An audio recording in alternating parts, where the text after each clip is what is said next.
tá? E aí, por isso, a gente teve que adiantar. E a Michela trabalhou muito nesses últimos dias em função disso, né, Michela? Sim. Teve até alguns problemas de saúde. Então, assim, eu agradeço muito todo mundo, agradeço a presença de todos. Márcia não consegue ver todo mundo que está aqui, um pouquinho talvez, mas no final eu mostro, né, me apresento mais ou menos, tá? Tá bom? Ok. E aí a gente vai dar início, eu só estou esperando a Eduarda colocar ali a apresentação, a Michela apresentar para nós. Eu quero só te apresentar, enquanto ela coloca, Márcia, a professora Cássia Rodrigues, a minha colega de trabalho. Cássia, se tu olhar para aquela câmera e dar um tchau. Bom dia, professora. Já nos encontramos, nós vamos fazendo teste da vida. É verdade. Bom dia. Ai, que coisa boa isso, esses encontros. Não é verdade, não estou no carro, não Você quer botar? Quer botar? Quer que eu botei? Não. Manda para mim aí tua apresentação, Michela. Eu vou botar aqui. Vou mandar.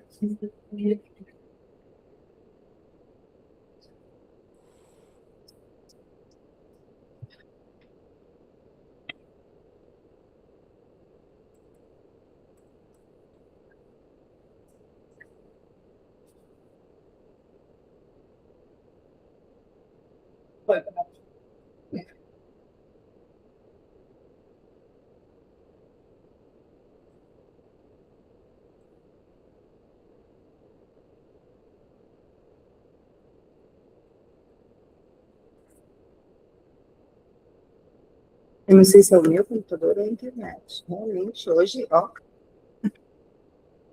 Como é que pode? Né? Tá tudo pronto, tudo acertado, mas os computadores, 3 computadores, nenhum tá dando. É o computador, olha que não tá abrindo, deixa eu entrar na pasta. Ó, não tá. Acreditado. Ninguém tá conseguindo, gente? Não dá, eu não consigo também. Não tá aqui em dois. Pode me mandar a apresentação, eu abro aqui, que eu acho que facilita, porque como estava agendado de 8h30 às 10h30, 10h30 eu já tenho outra atividade. 10h30, exatamente. Não, eu também, a gente também tem que ir lá pro evento. É o meu computador, olha ali, ó. Manda para a professora Márcia a apresentação. Ninguém conseguiu abrir. Como é que pode? Será que é um problema no arquivo?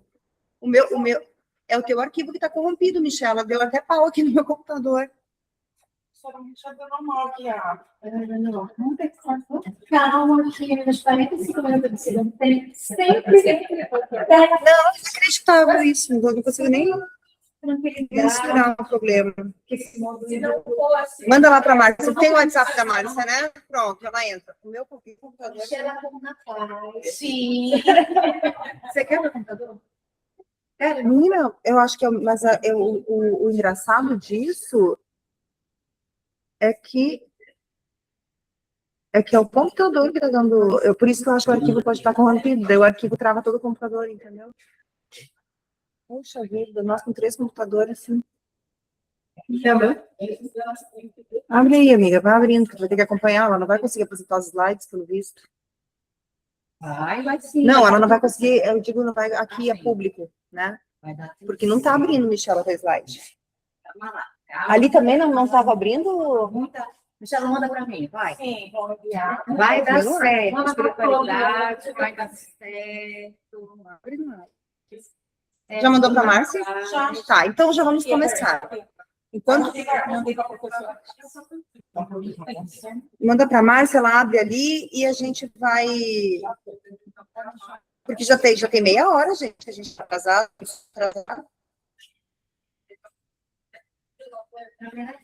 8h30? 8h30. A Márcia tem compromisso às 10h30 e eu também tenho que voltar lá pro. Aqui no coisa eu abro. Aqui não está abrindo, é no computador.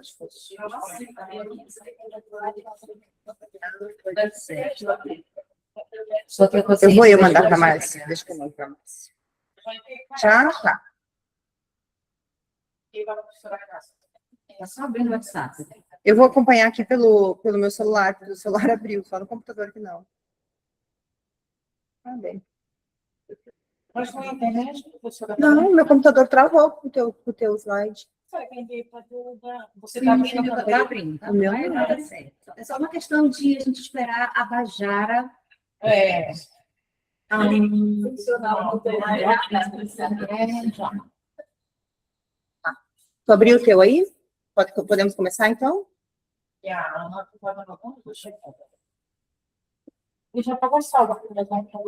Salve ele no Michela, PDF. Salve o slide no PDF. Michela, bora dar 20 minutos. Dá uma acelerada, você tem compromisso. De todo modo, a Márcia vai ser a primeira a falar. Então, mais tranquilo. Depois, isso.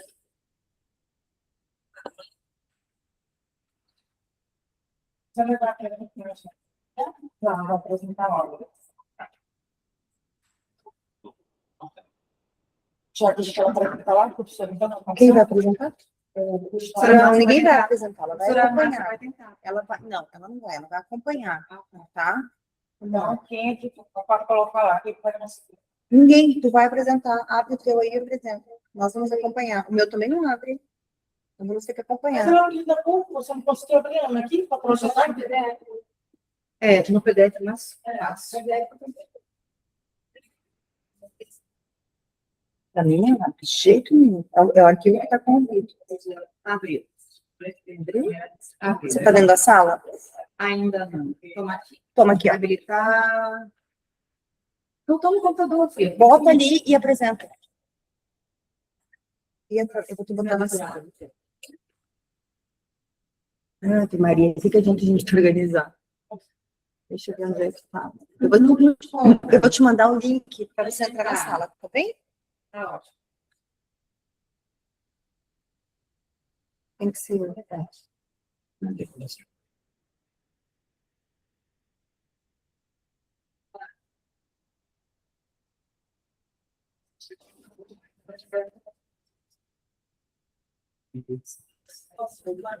Entra aí, entra aí, amiga, e isso. E aí, talvez tu consegue apresentar. Eu vou acompanhar aqui pelo celular.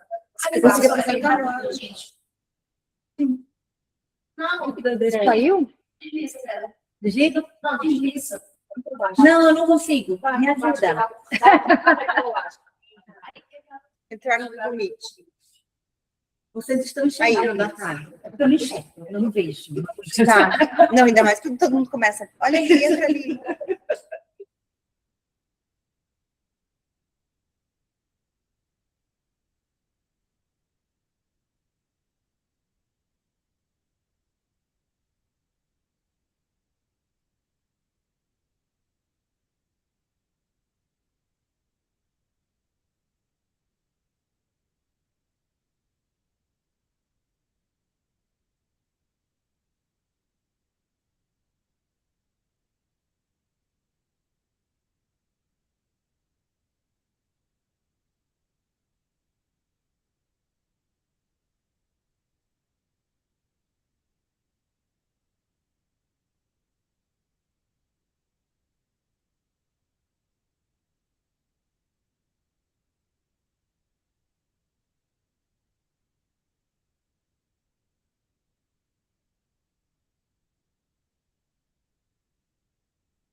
Desculpa, Márcia. Márcia, eu vou deixar você fazer a primeira intervenção logo depois da apresentação e aí tu fica à vontade, tá? Para sair. Vamos lá.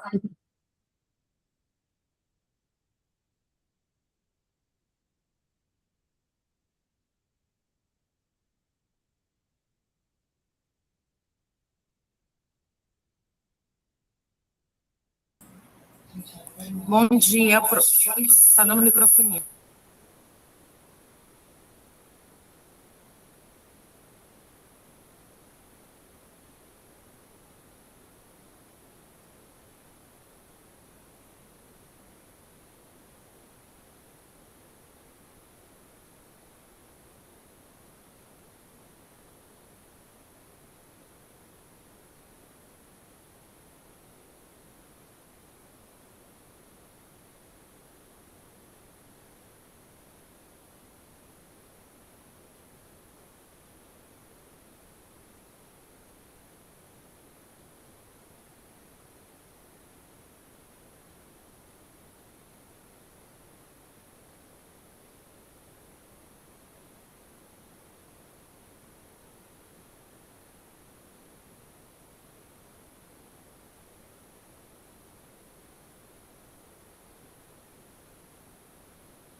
Está me ouvindo, professora Márcia? Tá, né? Pronto. Então, eu justifico.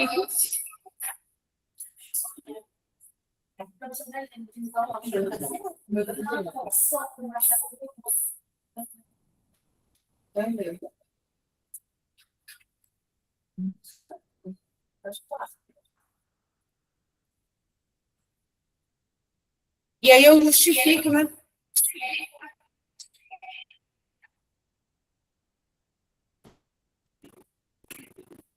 Pela vivência que eu tive enquanto coordenadora de tutoria, também do curso de extensão em educação especial na perspectiva da educação inclusiva.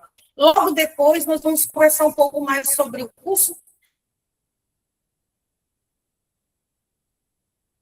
E durante essa minha vivência enquanto educadora e também como coordenadora de tutoria, nós identificamos algo que eu já enfrento na prática, que são as questões de muitas resistências dos professores quando recebem alunos público-alvo da educação especial, a insegurança de receber esse aluno, e também, enquanto eu estava enquanto coordenadora, também eu consegui observar mais de perto as demandas dos professores da educação básica aqui da Amazônia Paraense, além dos nossos tutores, que também acompanharam esse processo. E aí, em cima disso, né, eu gostaria de falar de um dos conceitos que a Política Nacional de 2008, né, traz, né, sobre inclusão, que ela traz a inclusão como uma ação política, cultural e pedagógica. E aí nós vamos discorrer um pouco sobre isso. E o conceito também, um dos conceitos, né, de educação especial que eu trouxe para cá, que ela deixa de ser vista, né, a própria legislação traz isso, ela deixa de ser vista como um espaço segregado, um espaço paralelo, e passa a se tornar um apoio transversal a todas as modalidades, todas as etapas de ensino. Então, aquele aluno, ele realmente ele já é pensado de forma integral, né, de uma forma que ele tenha direito não somente à matrícula, de estar na sala de aula, mas ele tem direito também a permanecer, a participação, a todas as atividades, ele realmente tem a equidade nesse processo, não apenas contar como uma matrícula. Pode passar, professora Cássia, por favor.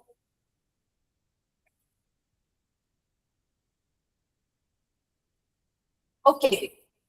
E aí, nesse discorrer, né, a escola ela é vista, né, como um espaço, né, de diversidade, de diferença, e a escola deixa de ser uma produtora de homogeneidade para se transformar em um espaço que acolhe as singularidades. A diferença ela deve ser vista como potência educativa e não como um obstáculo ou desafio a ser superado. Então, quando na escola eu recebo esse aluno, ou a educação básica recebe esse aluno, público-alvo da educação especial, que muitos dos professores olham para ele e falam assim, são limitados, né? Alguns discursos capacitistas. Aí você não aprende, ele acaba realmente ficando ali pela sala, e muitas vezes a gente acaba entregando aquelas atividades adaptadas, e eu já acho que isso é inclusão, já acho que isso é um processo, porque ele está ali no meio, de alguma forma ele está socializando, e, na realidade, a legislação, quando pensa dessa forma, vê a educação especial como um apoio, um suporte transversal, nós vemos esse aluno, aquela diferença dele pode ser até uma barreira, no sentido ali, diferente do outro em relação à questão física, intelectual, sensorial. Mas ele tem o direito de aprender como todos, né? Isso não vai limitá-lo jamais a participar de tudo que envolve o processo da escola. Então, nós temos que pegar aquela diferença e usar ele como uma potência educativa. Dali, nós aproveitarmos para fazer o nosso planejamento, né? E fazer aquele trabalho que nós vamos ver um pouquinho mais lá na frente, que envolve o próprio DUA, né? Que é o Desenho Universal de Aprendizagem, o ensino colaborativo, e assim vai. E aí, nesse caminho, para poder discorrer sobre como foi que eu cheguei a esse tema, como foi que chegou também esse interesse pela pesquisa, é que, segundo os dados recentes, está aí, ó, do INEP de 2025, baseado no Ciência Escolar de 2024, né, o número de matrículas do público da educação especial em salas de aulas comuns aumentou, dobrou o número, né? Nessas últimas décadas. E isso, o que aconteceu com isso? Houve uma demanda para a formação continuada de professores, né? Principalmente os professores regentes da sala de aula, os professores da sala comum. E os dados mostram, olha só que interessante isso. Isso está lá no INEP, tá? No Ciência Escolar de 2024. Os dados mostram que 93,19% dos professores regentes não têm formação continuada na área de educação especial.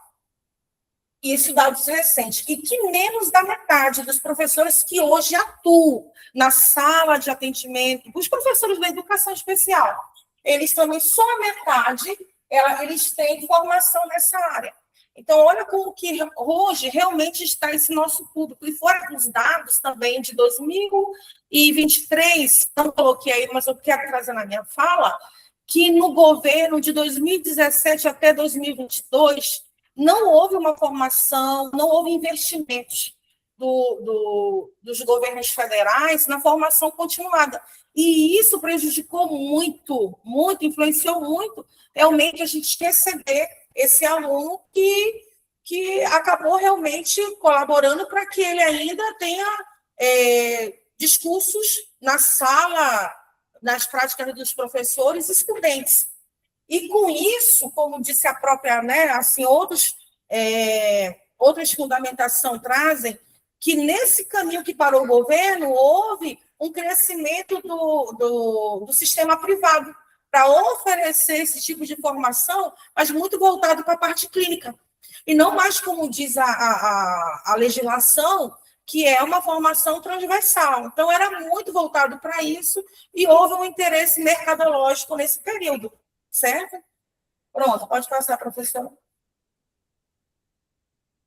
Distanciamento também, outro dado que eu trouxe para a pesquisa, é que houve uma revisão bibliográfica, né? Isso está nos anais da ANPED, do grupo de trabalho 8, que é a formação de professores, e um grupo de trabalho 15, que é a educação especial. Achei muito interessante esses dados, né? Que foi feito um levantamento muito bom, que há um distanciamento entre a formação inicial, principalmente dos cursos de licenciatura, mais a formação continuada. Então, olha o que acontece. Na prática, a pesquisa mostrou que os professores da educação básica, quando eles recebem esse aluno educacional, eles seguros, porque eles acabam vendo ali, eu estou vendo um autismo, eu estou vendo um DI, eu estou vendo, então, e no meio de uma sala que tem toda uma diversidade. E ele se sente inseguro, como é que ele vai manejar? E quando perguntaram na pesquisa, a pesquisa mostrou que eles não tiveram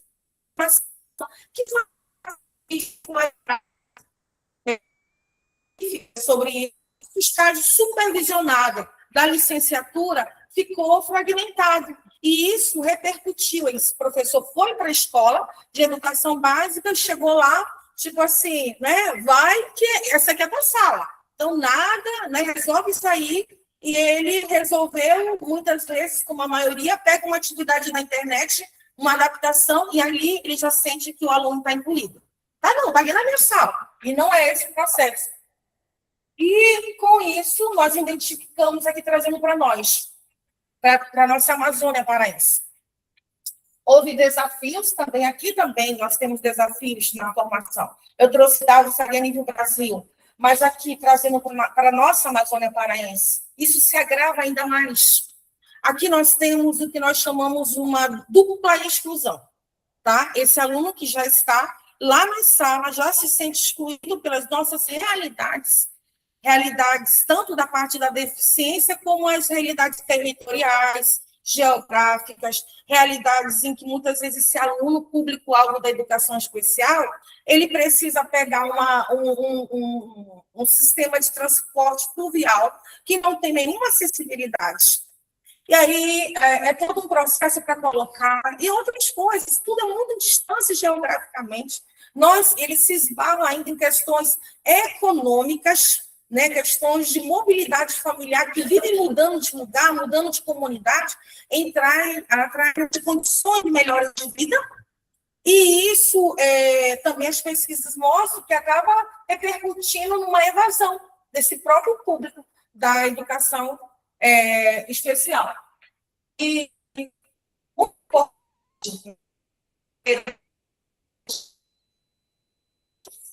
por se pensar em formação continuada, deve-se olhar as questões da singularidade daqui da Amazônia, algo que o decreto, já de 2025, ele traz, né, esse o mais recente, e essa portaria que saiu agora em maio, 15 de maio, não está no texto, tá, professora Cássia? Mas essa que saiu agora, dia 15 de maio de 2026, ela traz um regulamento desse decreto, e ela deixa muito claro como isso tem que funcionar nas comunidades indígenas, quilombolas, como é que tem que ser essa organização e que tem que se respeitar as singularidades culturais, linguística, ou seja, a nossa Amazônia ela é muito diversa. E quando a gente pensar em formação, nós temos que pensar nessas singularidades. Não colocar todo mundo, né, numa homogeneidade, e essa formação serve para todo o Brasil.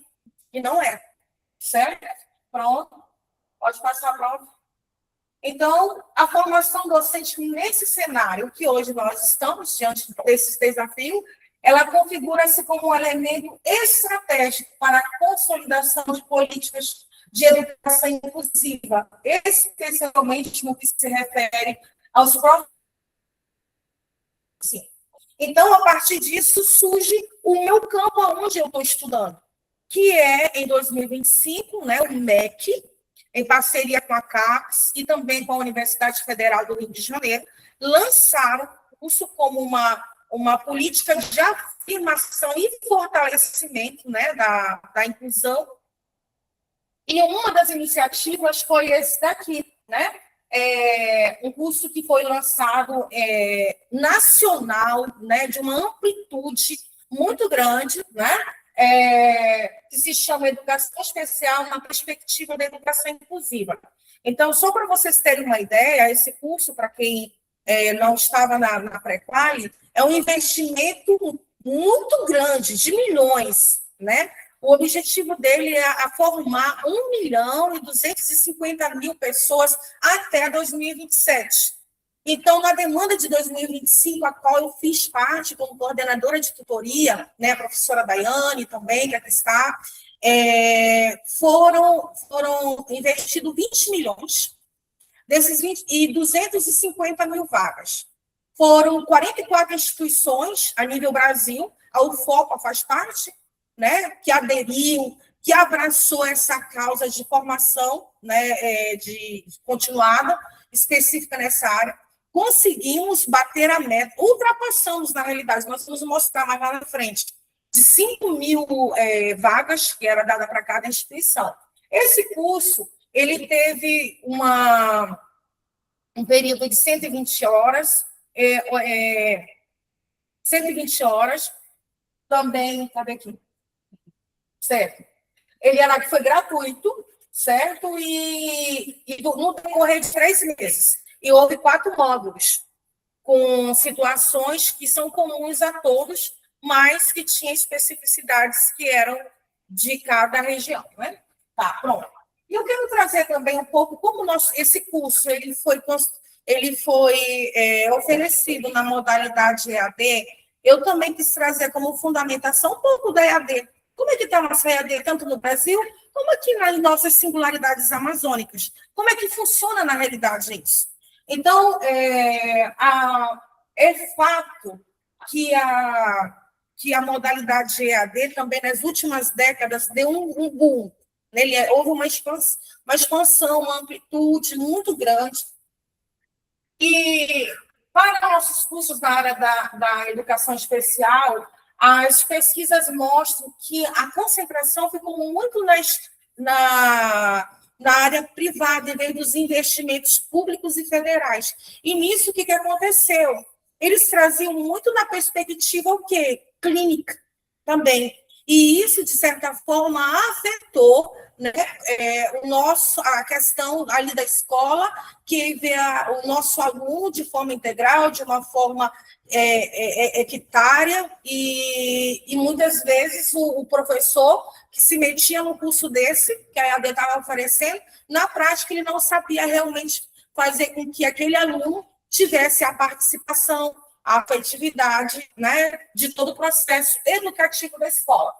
E uma das coisas que acontece também com esses modelos são os modelos auto-instrucionais. O que são esses modelos auto-instrucionais? É aquele modelo, eu não sei se vocês já participaram, de cursos EAD, que ele está lá já o conteúdo todo pronto e você se vira para ler. E aí aquilo, muitas vezes, o que acontece? Muitos se desanimam, não conseguem concluir o curso. Talvez muitos já compraram cursos EAD aqui e não terminaram. Por quê? Aquele curso que está o conteúdo, está o pacote. E o nosso curso de educação especial, esse que o MEC lançou, ele foi um curso totalmente diferente, né? Ele foi um curso vivo, aonde tinha videotutorias, aonde os professores, tutores, eles entravam em contato, tanto via telefone, teve assim, uma equipe braçal, e isso funcionou aqui para nós. Para nossa UFOPA, a equipe que estava na coordenação da professora Daiane, né, realmente meteu a mão e fizemos acontecer conforme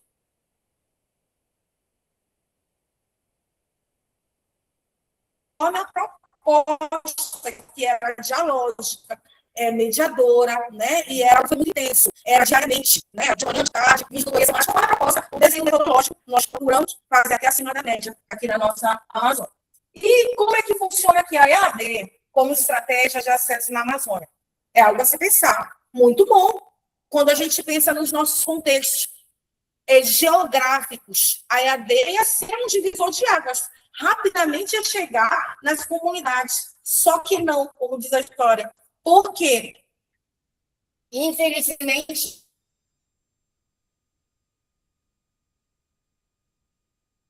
ainda tem um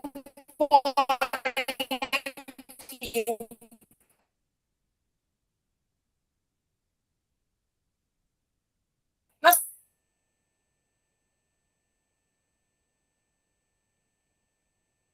temos um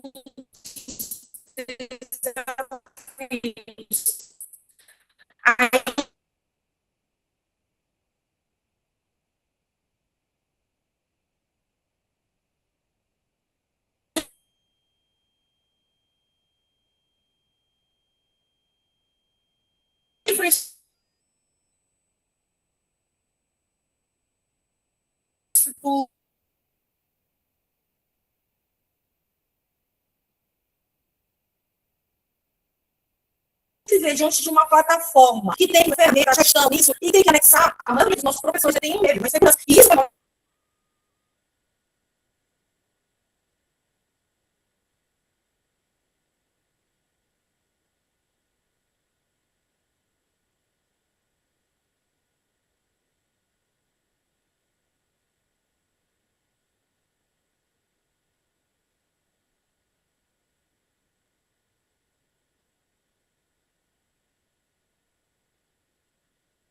evidenciado, conserva a acessibilidade da plataforma, os materiais didáticos, as atividades disponibilizadas, o gerenciamento do curso e as singularidades da sua atuação docente na significação sobre a inclusão. Então, pode passar, professora. Para responder esse problema, nós pensamos no objetivo, para tentar resolver esse X da questão. Pensamos aqui no objetivo geral, que é analisar as percepções desses professores aqui da nossa Amazônia paraense, no curso de extensão da educação especial, na perspectiva da educação inclusiva, acerca do processo formativo vivenciado, considerando aspectos da modalidade EAD, da acessibilidade, dos materiais e atividades, do gerenciamento do curso e das ressignificações produzidas em torno do conceito de inclusão. E para chegar a responder esse objetivo geral, 4 objetivos específicos foram construídos. Que um deles, o primeiro é investigar as percepções dos professores sobre a estrutura do curso, sobre a modalidade de oferta em EAD, com foco na acessibilidade da plataforma e nas interações pedagógicas. O número 2, né, o objetivo 2 foi analisar as contribuições dos materiais didáticos e das atividades propostas para a compreensão e a prática da educação especial na perspectiva da educação inclusiva.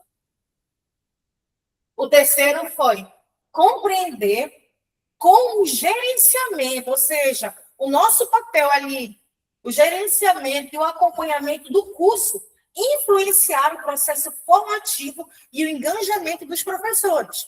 Tá? Então, assim, o material humano do processo. E o quarto foi identificar de que forma os professores significam ou ressignificam a educação especial na perspectiva da educação inclusiva, a partir das experiências vividas no curso e das singularidades de suas práticas docentes. bem como suas percepções enquanto agentes de práticas inclusivas após a realização do curso. Então, qual foi o desenho metodológico que nós pensamos para resolver essa questão? Né? Primeiro,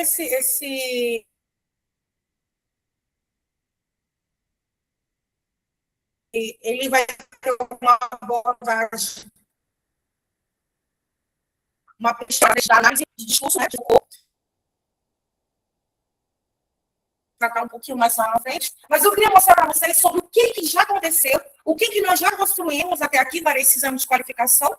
Então, foi realizado, a partir do momento que houve toda a autorização, né, o termo de anuência, né, pela representante aqui legal da OAB, professora Elda.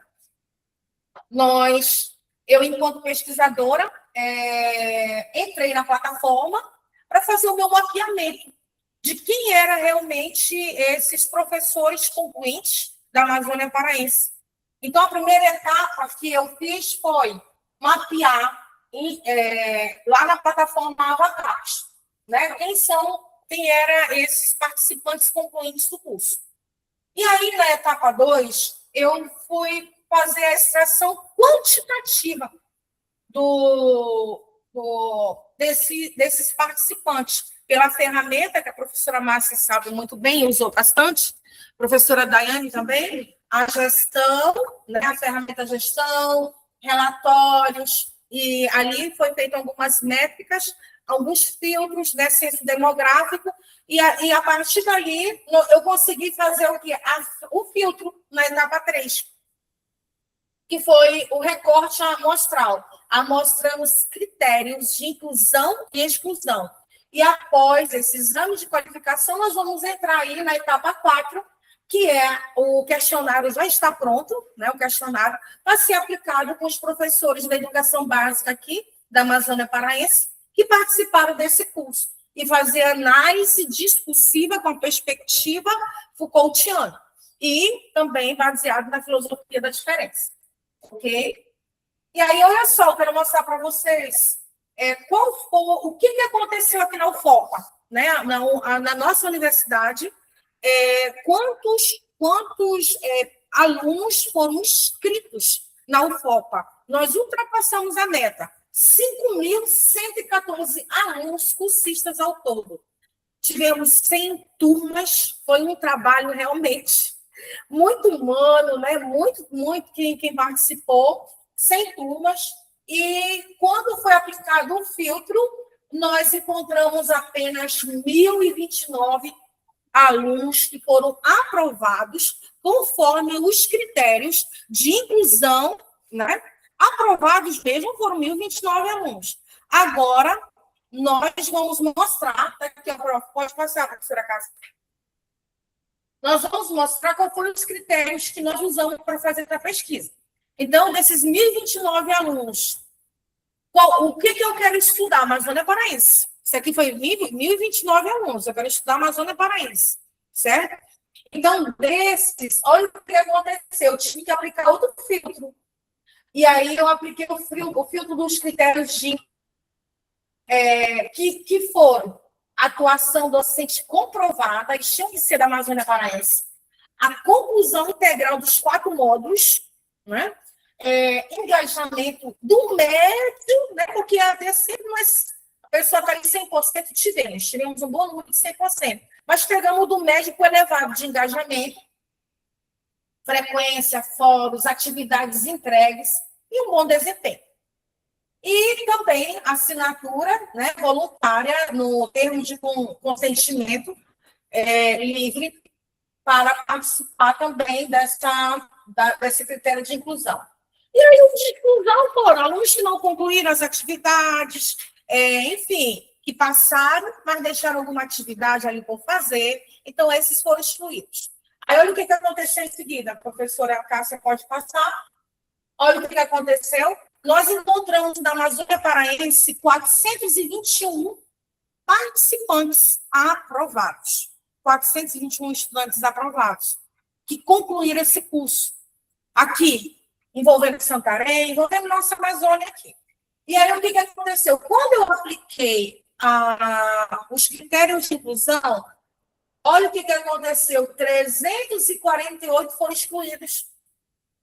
Porque não concluíram as atividades, não tiveram um bom engajamento.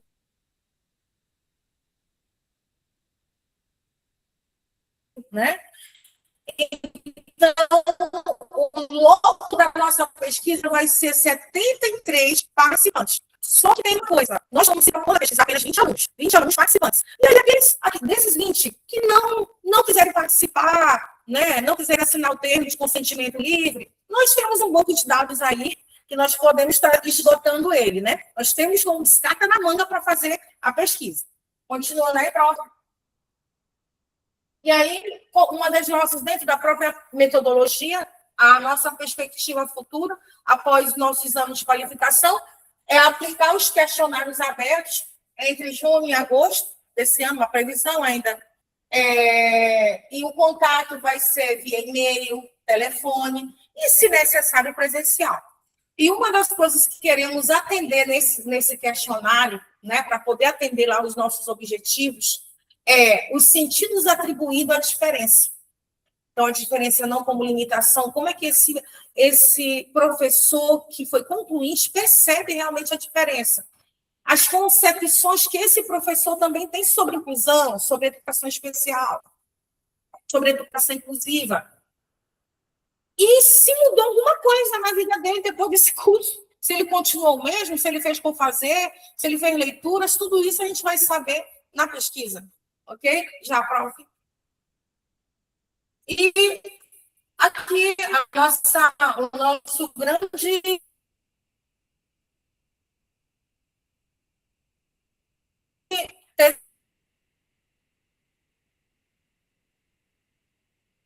tesouro, né, da nossa metodologia é que a nossa perspectiva ela é realmente Foucault, né? E o Foucault ele usa, a gente trouxe essa caixa de ferramentas que é algo que é uma analogia que se usa em Foucault, que nós vamos, um dos nossos carros-chefes da pesquisa é usar a diferença, né, como a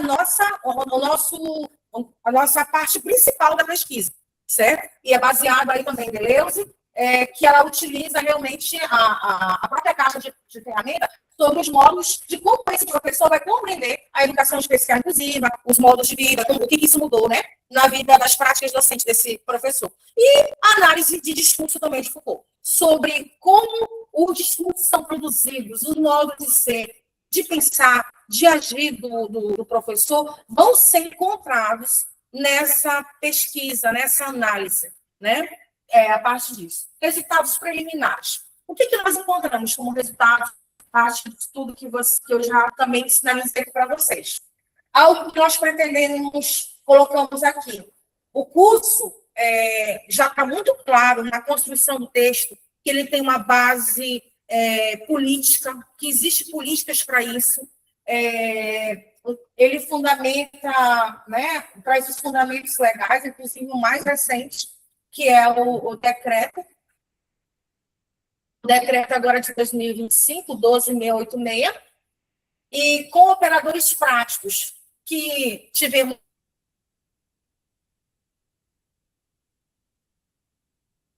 análise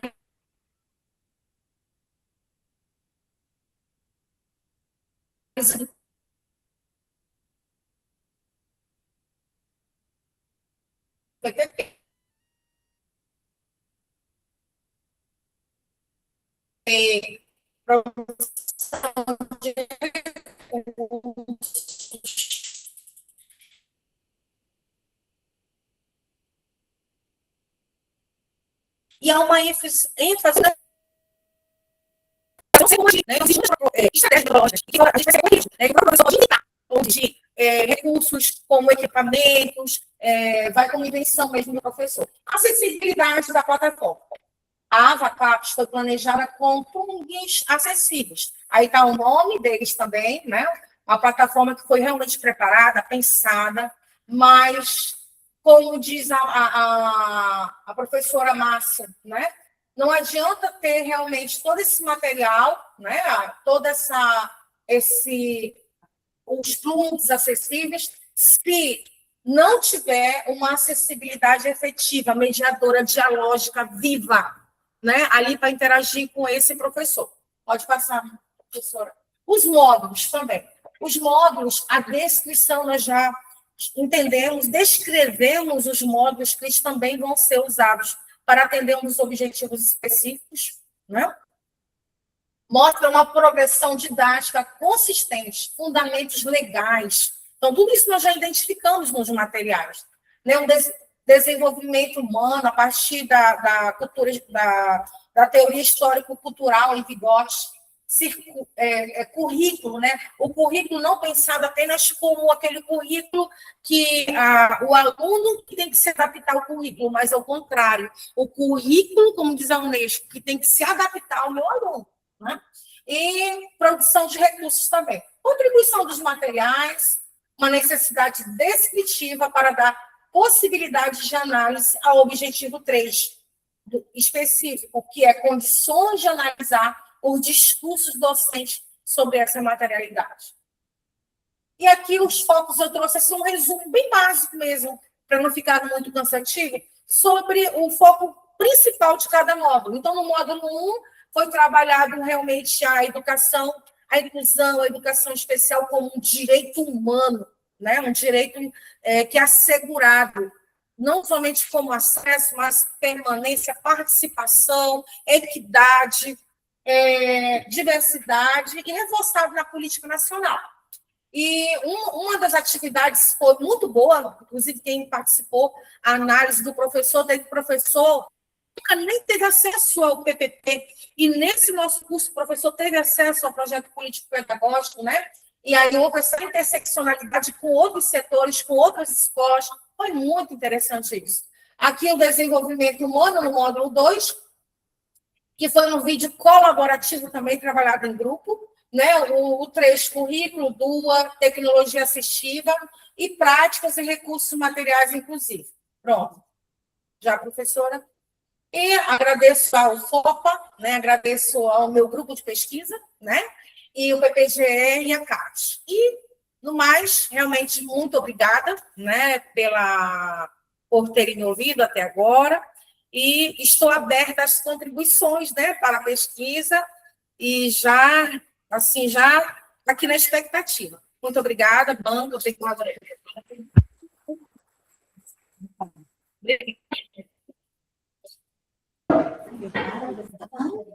Acho que sim, que daí aparece melhor a professora Márcia. Tudo bem.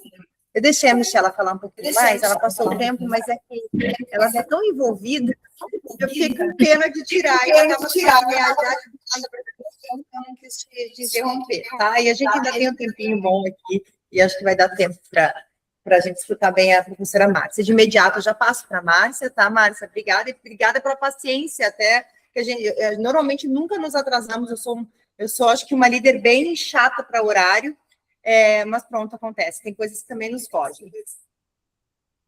É a lei de Murphy, quando a gente tem pressa. Acontece. Bem, primeiro, bom dia. Quero agradecer o convite a Michela, a você, querida Daiane. Falar que é um prazer novamente estar aqui com a colega que integra a banca, o grupo de pesquisa. A coisa está frenética para o meu lado. Como a Daiane disse, eu viajo segunda para uma temporada no exterior e estou tendo que preparar muitas aulas em outro idioma e fechar o semestre aqui antes, né? Eu tive que adiantar 45 dias de aulas agora, até essa semana, até amanhã. Então, eu terei trabalhado sábados, datas extras, mas consegui fechar tudo, exceto a avaliação N2, que os alunos ainda podem me entregar, mas a avaliação 1 eles já entregaram, já corrigi, já lancei, mas foi uma loucura, porque também estou com turmas muito grandes na graduação, e na especialização a gente está fechando uma turma com 1.000 alunos, e estamos com processo seletivo aberto, e já temos mais de 3.000 inscritos. Então, imagina essa loucura toda. E diante, claro, das outras Eu vou até demandas te perguntar. Eu sei que não é do protocolo, mas é só para o Rio, né? É só para professor.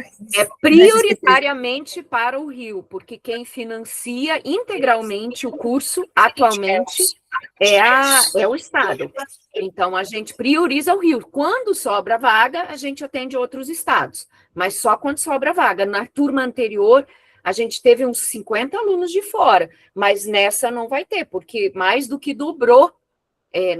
Eu acho que nós vamos chegar a 4.000 inscritos, porque a gente ainda tem até segunda-feira. Mas é a fama, porque esse curso está ficando muito famoso, tá? A especialização de vocês. Esse curso, e eu vou dizer, nós ajustamos ele está lindíssimo, ele já está, assim, já de acordo com a nova política, já mudamos o PPC, enquanto o MEC não lançava a portaria, a gente ia trabalhando e a gente já tinha conhecimento, né, das questões, então já está de acordo com as novas demandas, ou seja, estamos trabalhando virados para variar, mas eu imprimi o seu trabalho, tá, Michela? Eu gosto muito da temática, a gente já conversou sobre ela na outra qualificação. Eu fiz alguns apontamentos, eu acho que eu consigo, no máximo em 15, 20 minutos, fazer as considerações, fui sinalizando aqui no próprio texto, para te apoiar. Eu acho que,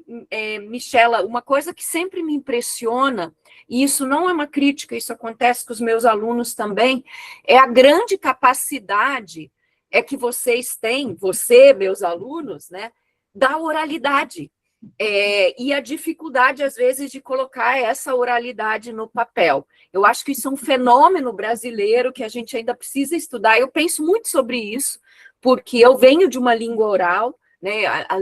A minha língua materna, ela é somente uma língua oral, ela não é uma língua escrita, e muito tenho pensado sobre isso, como eu me relaciono com as línguas, né, porque o português não é minha língua materna, ele é minha segunda língua, e o alemão é minha terceira língua. Então, e como os meus pais se organizam frente a uma cultura que é apenas oral, que não é escrita.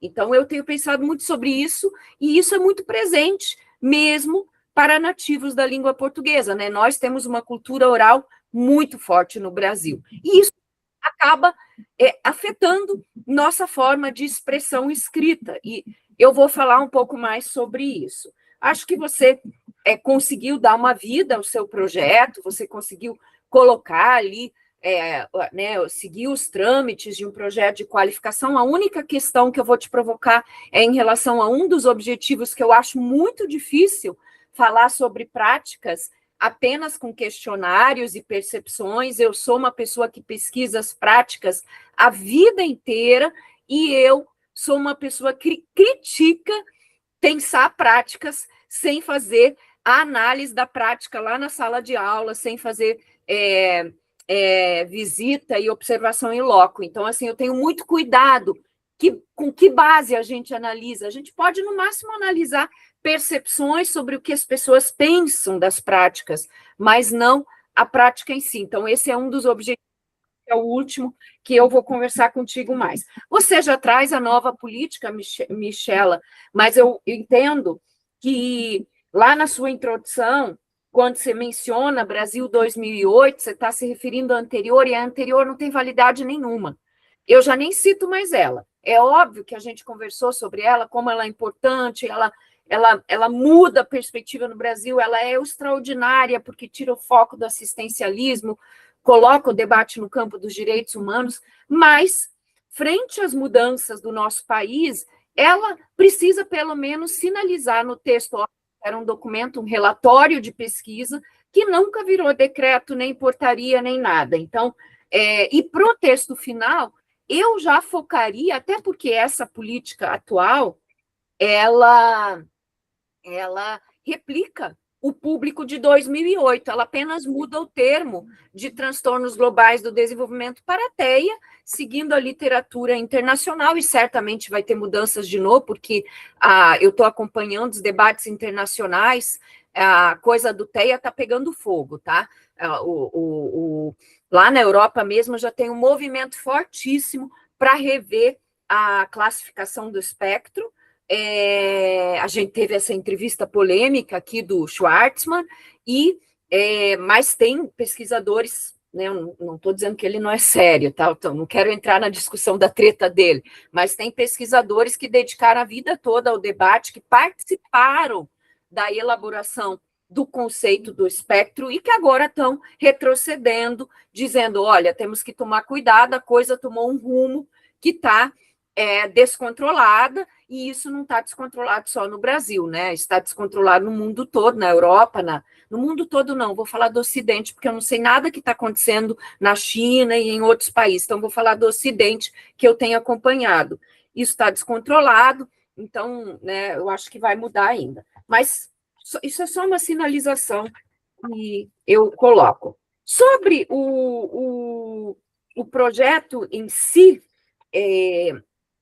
lá na página 9, algumas vezes, é isso que eu falo, sabe, Michela? Algumas vezes você repete argumentos, você repete informações, você fica muito presa aos autores e você pouco analisa os autores. É óbvio que eu entendo que isso é um projeto, mas no seu produto final, veja, você tem uma capacidade analítica na sua oralidade imensa.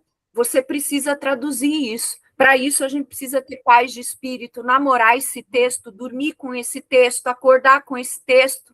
A gente precisa de uma relação intensa com esse texto e com a literatura na área para conseguir colocar no papel. Que é isso que, às vezes, eu acho que faz falta para nós todos. Né? A gente está fazendo tanta coisa, que a gente não tem mais tempo de pensar sobre aquilo que a gente está fazendo. E na escrita, não adianta usar IA, que ela vai ficar um texto insosso, que eu já estou, né? A IA, ela não vai conseguir analisar criticamente o que está acontecendo, muito menos na Amazônia, tá? E nem na Baixada Fluminense, porque quando fala da Amazônia, das desigualdades, dos problemas que você aponta, aqui não é diferente. Essas desigualdades, esses problemas sociais e educacionais vivenciados na Amazônia, nas grandes periferias, né, como Baixada, que tem índice de desenvolvimento humano dos piores do mundo, e em outros territórios da América Latina, eles são muito semelhantes, muito semelhantes.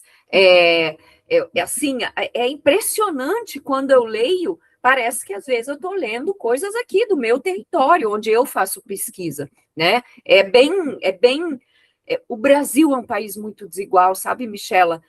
E aí, quando a gente pega esses territórios periféricos, eu fico, às vezes, impressionada. Eu falo para o meu marido, não é possível que nós estamos a 40 quilômetros de Copacabana, né? E tão desigual, e tão miserável, e tanta desgraça que eu vejo no dia a dia acontecendo com as pessoas.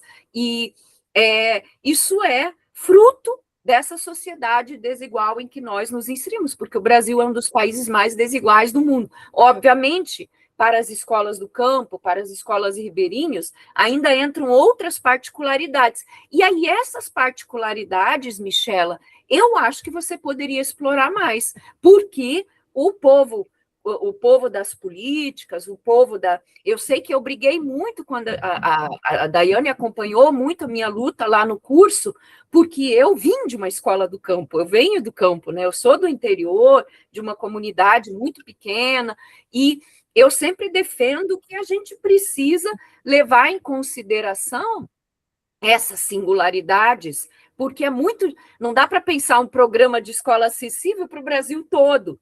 Por quê? Porque o norte do país é outra realidade, escolas do campo são outra realidade. Eu me lembro que há uns 15, 20 anos, eu fiz a minha primeira viagem para o norte, e eu cheguei lá nas cheias.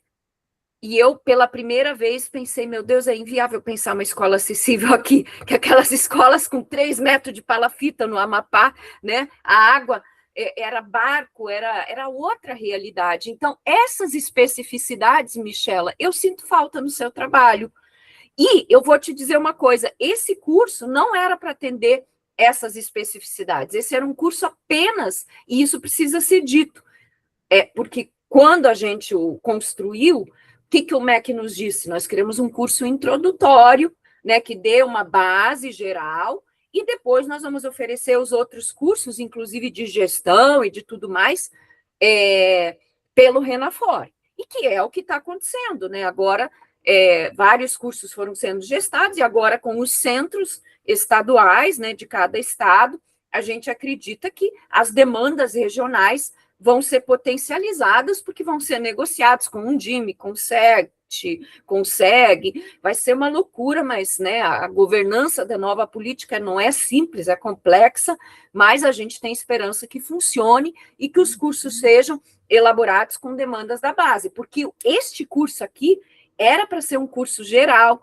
de introdução de educação inclusiva, pensar possibilidades, não era um curso para atender cada especificidade, porque você vê, não tem lá especificidades, questões linguísticas do surdo, não tem lá questões específicas, né, da deficiência sensorial em geral, nem de TEA, são questões mais gerais. Isso você pode dizer, tá, Michela? Sou eu que estou dizendo, porque eu participei de todas as discussões, e eu acho que você precisa colocar isso para mostrar, até porque pode chegar um desavisado e dizer, não, como é que pode um curso igual para todo o Brasil? Mas não era o objetivo de pegar singularidades, o objetivo era abordar dimensões gerais, porque muita gente ainda desconhece, e o foco não era a educação especial, o foco era a educação comum, eram os professores comuns, né, que precisavam conhecer o que é a diferença, o que é a educação inclusiva, né, o que as políticas brasileiras diziam naquele contexto, né, quais eram as perspectivas da diversificação curricular, enfim, né, que a gente trouxe o DUA, trouxe uma variedade enorme, você faz uma descrição muito cuidadosa disso, tá? Bem, no quarto objetivo que você fala, ó, a partir das experiências vividas no curso e das singularidades de suas práticas docentes, a partir das suas concepções, muito cuidado que tipo de prática eles vão trazer, porque o ideal, não aqui, mas no futuro, que você vá, em outra pesquisa, em loco, fazer essa visita para poder pensar como as formações, não só essa, que é uma de curta duração, mas outras que são oferecidas pelo centro agora, como elas são traduzidas na realidade social, né? E eu acho que, usando aí Ball, né, Stephen Ball, não são nem implementadas, mas como elas se traduzem no fazer cotidiano daquelas escolas. Bem, aí você volta lá para o seu referencial teórico, no capítulo 2, você me cita bastante, eu te agradeço, mas tem algumas coisas que eu não sei se eu disse, tá? Você depois confere, eu vou te falar algumas. Você já traz aqui, há um deslocamento do modelo médico centrado nas características individuais em laudos para o modelo social e, posteriormente, para o modelo biopsicossocial.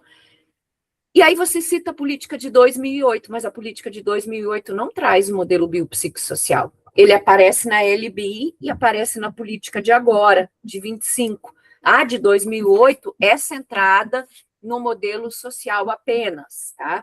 Eu acho que essa diferenciação é importante. Aonde eu disse que eu não sei se sou eu que digo, eu acho que aqui na página 14 tem alguma confusão, porque eu não achei esse texto que você cita de 21, que é meu, eu não sei se isso é uma aula, se isso... E aqui você traz um conjunto de dados do censo de 23, que eu sugiro para a versão final você atualizar, porque esses dados já mudaram radicalmente. Michela, acabou de sair o censo de 25, agora em fevereiro. Como você deve defender em 26, você depois pega lá. Na página 15, eu fiquei na dúvida. Por exemplo, você diz aqui, cita o CNPq, traz um trecho aqui onde tem a apresentação do GT, da ANPED, a própria Associação Brasileira precisa colocar a fonte. Eu acho que isso aqui você talvez tenha retirado daquele texto da cartografia. Então, você depois dá uma olhada, ele não é de 20, ele é de 24 e ele é em colaboração com a professora Giovana. Dá uma olhadinha lá depois, tá? E aí em 20, você diz que eu faço uma discussão sobre tecnologia assistiva e recursos pedagógicos em perspectiva ampliada.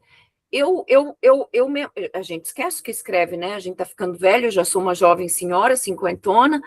Eu não me lembro de ter discutido tecnologia assistiva lá. Eu comecei a me inteirar mais da tecnologia assistiva depois daquele momento. Então, confere lá depois essa referência. Sobre a EAD, em vários momentos você cita aquele meu texto com a Flávia e com a Priscila. Vários momentos o nome da Flávia está escrito errado e o meu também, está Plat, e o da Flávia está com Mota, sem um T, tem que conferir, porque essa Plat aí ninguém conhece. E aí você traz um monte de dado. Michela, eu não seria tão romântica com a EAD, não, tá? Aquele é um texto que faz um estudo de caso, que analisa 2 casos e que são muito positivos e com baixíssimos índices de evasão, porque eles são com equipes dedicadas a eles, com todo, né, o texto mostra toda o diferencial deles, mas a EAD tem seus problemas no Brasil. Né? Se a gente pegar os dados gerais, evasão de mais de 70%, o ENAD agora, que não é a realidade da maioria das públicas, diga-se de passagem, né? As públicas mantêm uma qualidade acima da média, não só no EAD, mas também na presencial. Mas se você pegar o ENAD agora, mais de 50% dos cursos tiraram nota 1 e 2 em EAD. A gente não pode omitir que há você diz, é um mercado por trás disso, mas você tem que trazer dados para mostrar, porque há mesmo. E aí, diante disso, o que a gente pode interpretar seus dados? Se você olhar quem fez todo o curso, todas as tarefas, gente, nem no presencial todo mundo faz todas as tarefas. Eu trabalho hoje em dia, nesse momento da minha vida, nos 2, 3 últimos anos, só na EAD. Meu marido é professor e trabalha no presencial. Trabalhamos na mesma universidade e somos de licenciaturas. Ele fala para mim, o teu curso é mais presencial do que o meu, que é presencial. Ele fala isso para mim, né? Mas assim, e ele fala, meus alunos não entregaram, não fizeram. De achar que a não entrega é coisa da EAD, eu acho que a gente tem que problematizar, porque o presencial, nas licenciaturas, também não está tão bonitinho assim no Brasil, está com muitos problemas. Então, eu quero que você traga a crítica à EAD, aquela de mercado, para mostrar o diferencial de uma EAD de qualidade. Você tem aí o contraponto você já faz, mas também pensar se no presencial esse pessoal ia fazer todas essas atividades. Será que eles iam estar presentes em todas as aulas? Será que seria viável um curso sem ser EAD para contemplar 5.000 pessoas na região amazônica, nas distâncias que tem? Então, tem os dois, esses dois lados da realidade. Eu acho que numa pesquisa você tem que problematizar, porque senão você pode, as pessoas podem achar que é EAD pura, simples, né? Sem interação, sem mediação, é a solução para a região, porque EAD de qualidade é cara, tá, Michela? Já vou te falar isso, não é barato, não. Não é barato, você tem que ter equipes qualificadas, você tem que ter equipe dedicada, não é com bolsinha que a gente vai dar conta de manter cursos EAD, porque isso é um extra que a gente faz. E um projeto desse foi um extra para a maioria das pessoas. Não fez parte da carga horária da Yane, que sabe que ficou quase sem cabelo de tanto trabalhar, né? Então, essas diferentes dimensões do percurso formativo de quem trabalha, de professores que não têm uma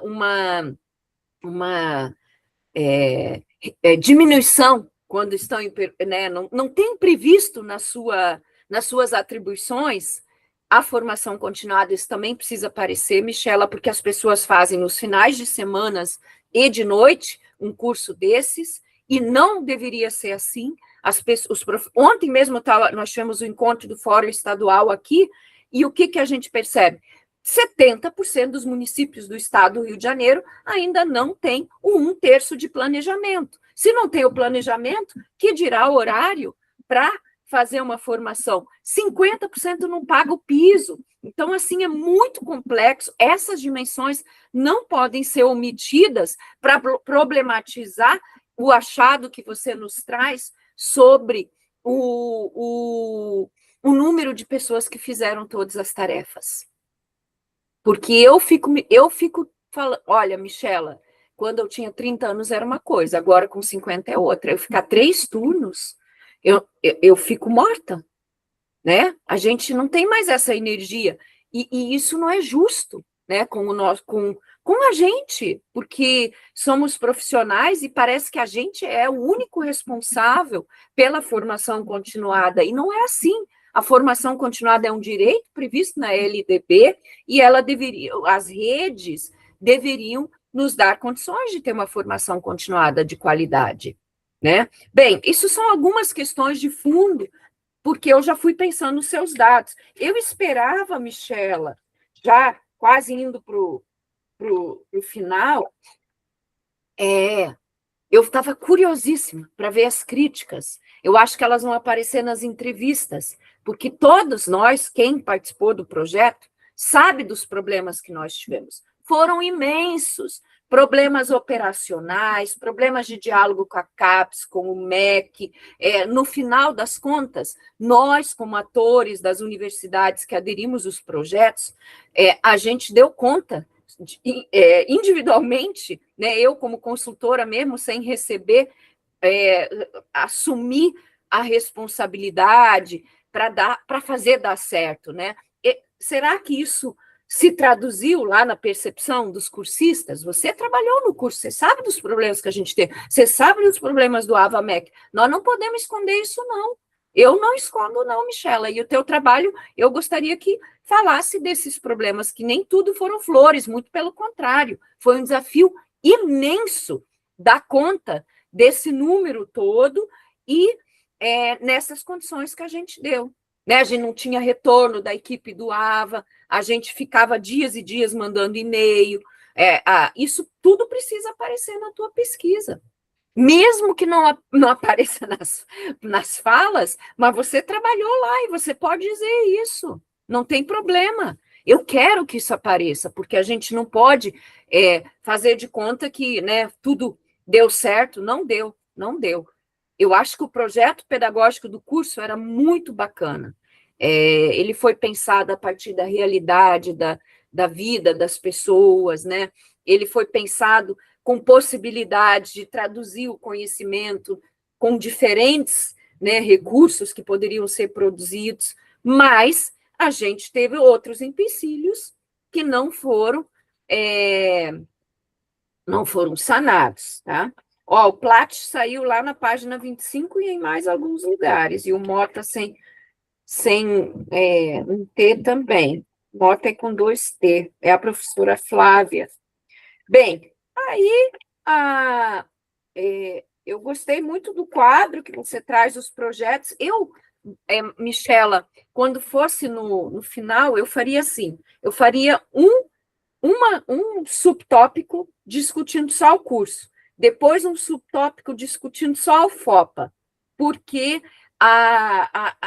o povo brasileiro não conhece direito aquela região. Precisa ter uma descrição mais detalhada, quem sabe você traz um mapinha, mostra onde fica, fala daquele território, porque ele é muito diferente de outros. Não dá para eu pegar, mesmo com as desigualdades e tudo que eu falei, semelhante à Baixada, mas o bioma é muito diferente, isso afeta a formação de vocês, como aqui o deslocamento afeta pela violência, por outros fatores que nós enfrentamos na periferia do Rio de Janeiro. Mas eu acho que você poderia trazer um pouco melhor aquele território, a descrição, porque você fala, a diferença amazônica, mas eu acho que a diferença, os problemas estão muito mais relacionados claro, a desigualdade que eu já falei, mas também a localização geográfica precisa ficar muito clara para para gente que mora no Sudeste, mesmo que na periferia, como eu, tá, Michela? Porque o seu trabalho, até onde eu sei, é o primeiro trabalho que faz uma análise desse projeto. Então, ele vai ser lido por outras pessoas, você tem que tomar muito cuidado. Por isso que eu estou sugerindo fazer uma separação. Onde que fica o FOPA? Né? Que território é esse? Como é que ele quantos quilômetros de distância da capital? Né? Eu acho que isso é importante para pensar esses 5.000 sujeitos que fizeram esse curso. E aí os projetos que lá tem, eu gostei muito. A metodologia, se fosse você, Michela, eu faria prints do próprio AVA para analisar, eu faria prints, né? Eu acho que seria bem legal. Agora, com cuidado, você diz lá na página 40 que vai usar IA, cita o CNPq, geração de imagens, também use a IA para fazer a descrição das imagens. Já que você está usando a IA, eu confesso que eu não uso IA, tá, gente? Eu não sei usar. Eu estudo a IA porque eu tenho que compreendê-la para compreender o seu uso pelos meus alunos, mas eu faço mais rápido análise de dados sozinha do que com o uso da IA, porque até eu conseguir gerar aquele prompt e brigar com a IA. Outro dia uma moça me disse, fiquei a noite inteira brigando com a IA. Eu falei, minha filha, a noite inteira eu escrevo um artigo, não preciso da IA, né? Ficar brigando com a IA. Então, faça isso também nos seus. E aí, nos resultados preliminares, eu achei legal que você retomou a relação das instituições, mas achei bastante descritivo Michela. Eu acho que você pode ser mais analítica, trazendo a análise, por exemplo, eu não tenho problema nenhum se você falar lá que o módulo tal está descontextualizado de Belém, não, do Pará, desculpa. E aí eu vou dizer, eu nunca tinha pensado nisso. Se você, sabe, você precisa fazer essa análise cuidadosa para que o seu leitor veja também essas especificidades que você diz ao longo do texto. Sobre a questão da diferença, eu acho que sim, o curso, muito mais do que pensar a deficiência, ele queria pensar a diferença, a pluralidade dos sujeitos em sala de aula. É um curso de 180 horas, né, gente? Não dá para... É inviável, a gente sabe que não dá. E aí traz a perspectiva vigotskiana, do DUA, né? Você já pode pensar até que essa base, ela está atrelada ao que a professora Iniceia agora tem discutido muito de práticas universalistas, né? Como é que a gente dá conta disso na diversidade da escola pública brasileira? Bem legal a discussão dela. Enfim, é isso que eu tenho para te dizer. Eu quero mais Michela no texto, né? Mais autoria de Michela. Eu quero que a Michela, que falou aqui, que ficou quase uma hora, que ia ser reprovada no concurso público, se tivesse tempo, porque não cumpriu a regra, ia ser reprovada, tá? Porque num concurso, se você falar tempo de menos, é reprovado. Se você falar tempo de mais, é reprovado. Então, essa Michela, que tem essa capacidade de nos falar quase uma hora aqui, que ela se coloque nesse texto e também faça suas considerações e suas análises que você tem a capacidade de fazer, tá, Michela?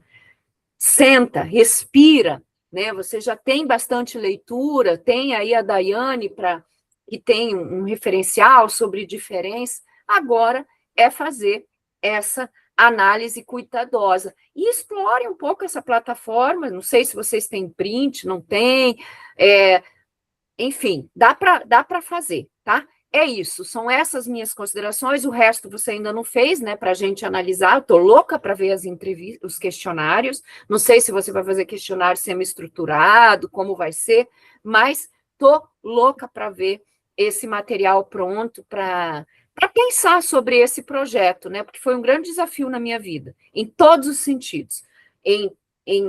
A gente tem uma idealização, né, de pedagógica, mas o pedagógico sozinho não se sustenta, você precisa do político, do governo, das instituições, e as instituições nem sempre elas estão em consonância com as necessidades daquele pedagógico, e eu acho que isso aconteceu nesse projeto. né? Tanto que eu brigava muito, a Daiane sabe disso, né? O tempo todo. Agora eu preciso de dinheiro para Libras, agora não sei o quê. Eu sempre estava aí na briga para a gente qualificar o percurso formativo, tá? É isso, querida. Parabéns a você. É um tema potente, é um tema inovador, é um trabalho que tem um grande potencial, né? Não só de contribuição com o debate das políticas públicas, mais acadêmico, científico, mas você precisa dar agora vida a ele nessa análise, nessa sua autoria. É isso. Obrigada a você, obrigada à sua orientadora pelo convite.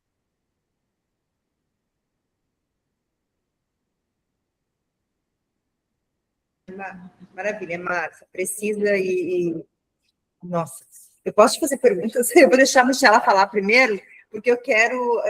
A Michela mesmo pode fazer algumas perguntas para a Márcia, se quiser entender. Eu sei que a pergunta tem que vir da Márcia, e a gente responder, né? No caso, a Michela. Mas algumas ideias, assim, e sugestões que tu colocou aqui, que eu achei fantásticas, e eu acho que a Michela vai perguntar. Se não perguntar, eu pergunto.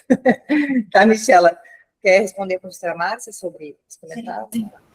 Oi, professora Márcia. Anotei, né, todas as contribuições e também está sendo gravada para não deixarmos perder nada. Depois trocar uma ideia também com a orientadora, né? Mas eu queria só esclarecer para você que o uso da IA, nós usamos ela mais para realmente criar imagens, a imagem para deixar mais claro lá os módulos e também para corrigir algo de revisão ortográfica ou gramática, né? Mas a autoria toda é intelectual, né, minha, que, como você bem colocou, eu vou, né, eu vou me permitir aparecer mais nesse trabalho, né? Com certeza. É o que nós processo. queremos, Michela, nós queremos você. O áudio. Acho que o seu áudio. O áudio dela, professora. Não, eu Sim. falei que nós queremos você, Michela, no texto. Sim, era só para esclarecer, professora. Isso, tá. Isso. Tira aí para eu poder falar para não dar. Márcia, olha só, interessante, cara. A gente começa a ver por outras perspectivas. Primeiro, a singularidade, né? Eu acho que é isso. A gente tá falando e não está singularizando. Eu acho que agora vai ser a hora da Michela poder fazer isso, né? Quando tiver as entrevistas. Michela, tu chegou a colocar o link, eu não lembro se a gente colocou o link. Ah, tá bem. A gente já fez um ensaio de entrevistas, né, para saber se não vai ficar muito pesado também.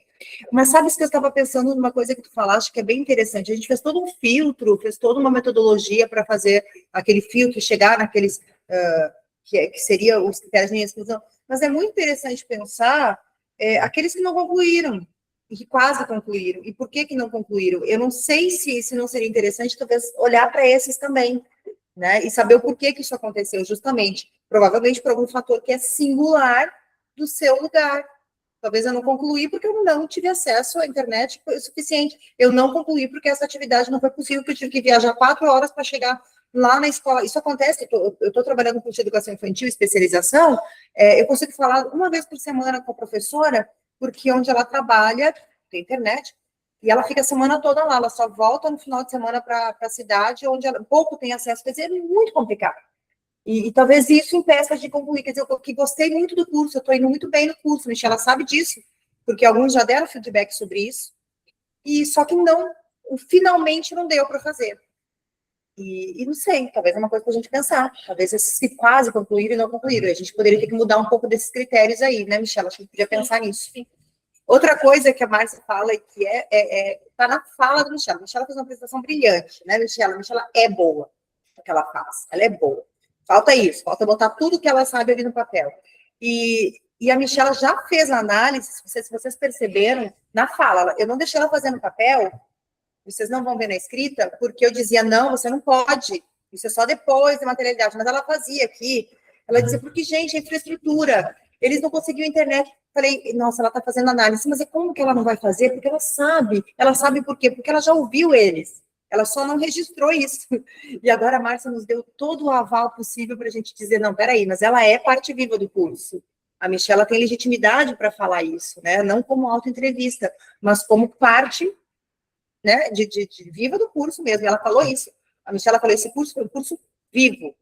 Foi um curso vivo, porque nós todos vivemos, os alunos viveram, e foi um EAD diferenciado. Foi porque a gente trabalha aqui com Renda Fora EAD também, e ele não é tão vivo quanto foi esse curso, né?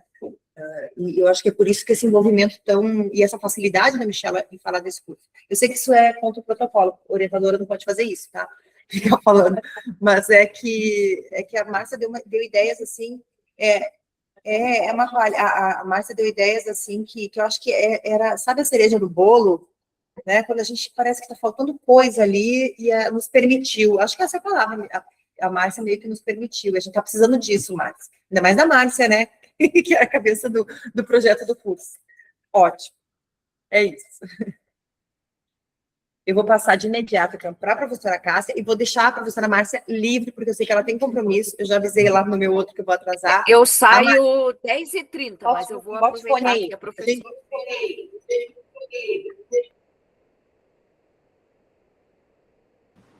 Pode falar, Márcia. Não, eu falei que eu vou ficar até exatamente 10h30 para aproveitar a fala da colega, professor. Gente, bom dia, gratidão pelo convite. Peço licença, né, peço licença para a entrada no teu texto, acho que você pedir licença para olhar o que o outro está se movimentando. Gratidão, Daiane, gratidão, Michela, pelo convite. Quem é a professora Michela? Foi a primeira pergunta que eu me fiz quando li o teu texto. Quem é a Michela? Quem é a Michela? E antes de ontem, se eu não me engano, falando com a Daiane disse: Michela é fantástica, Michela, guria, essa menina, sabe? Essa menina faz muita coisa, tal. Mas eu estou vendo a Michela, assim, na introdução mesmo, você entrar no texto, na introdução mesmo, a Michela, a professora, que tem uma trajetória, que tem uma história, que está no campo da educação especial, há quanto tempo, né, que está se movimentando nesse lugar. E nesse momento que a Michela se pronuncia, ela já vai apontando pistas do tema, ela já vai trazendo singularidades amazônicas, porque ela é essa mulher amazônica.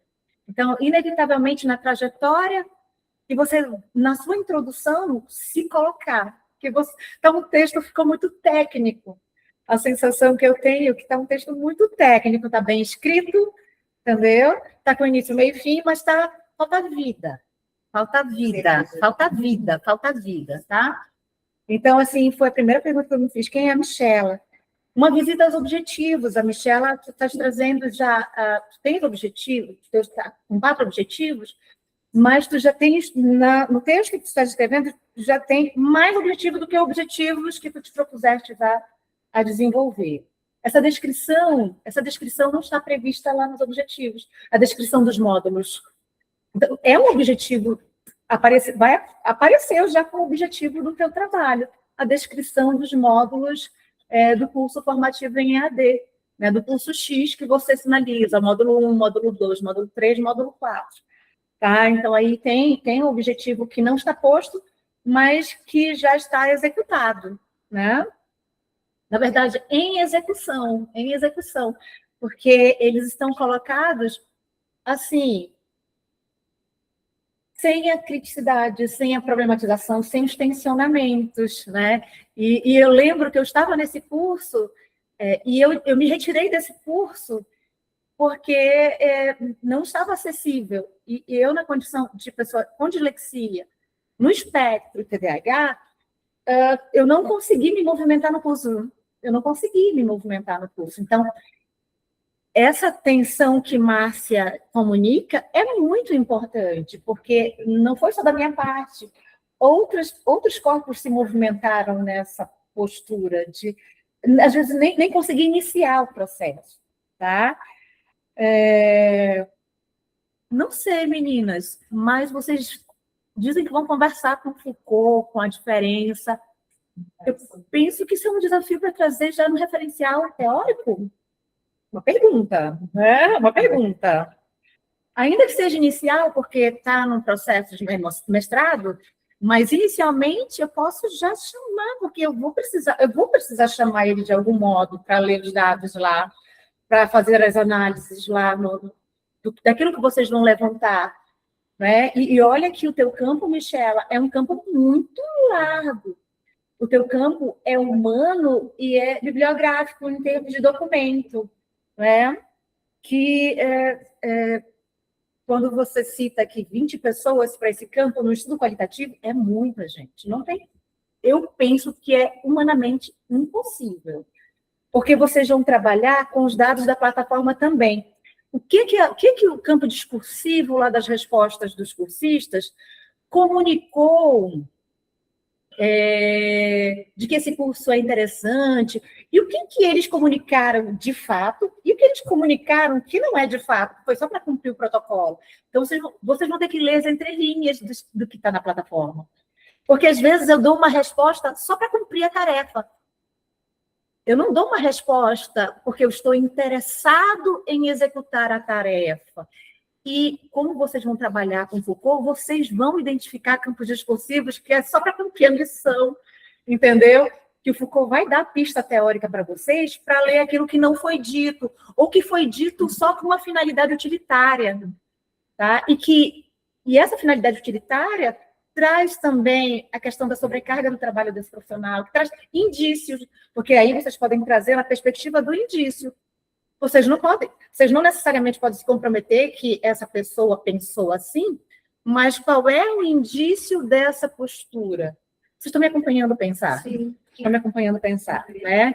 Então, eu penso que isso é bem importante, né? Esse campo discursivo, nas 4 atividades, talvez um pulo do gato aqui, para trazer essa atenção, essa problematização, é de já nessa descrição eu trazer, não sei a possibilidade, a viabilidade, mas já está descrito. É eu trazer prints, né? Porque você foi no 1, 2, 3, 4. E aí você traz print, já traz campo. A descrição com campo, em cada um, com um material que é bibliográfico, né? Que é documental. E aí o Foucault já vai entrar em funcionamento, o Deleuze já vai entrar em funcionamento a partir desse campo discursivo que não é o vivo do humano vivo, tá?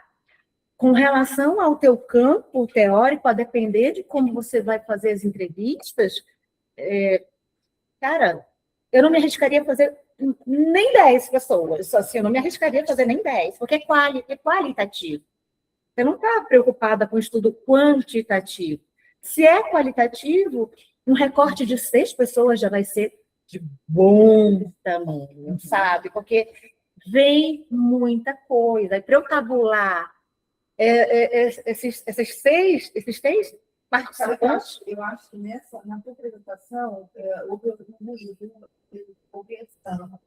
da nossa orientação. A ideia, que era 70 e pouco, né? Foi por isso que entrava com critério de inclusão. Mas a ideia era contactar 20 para ter uns 10. Aham, Porque tá. nós temos da falta de retorno. Tá. A ideia já é contactar um pouco a mais, não 70, não tem como. Não, 70 não.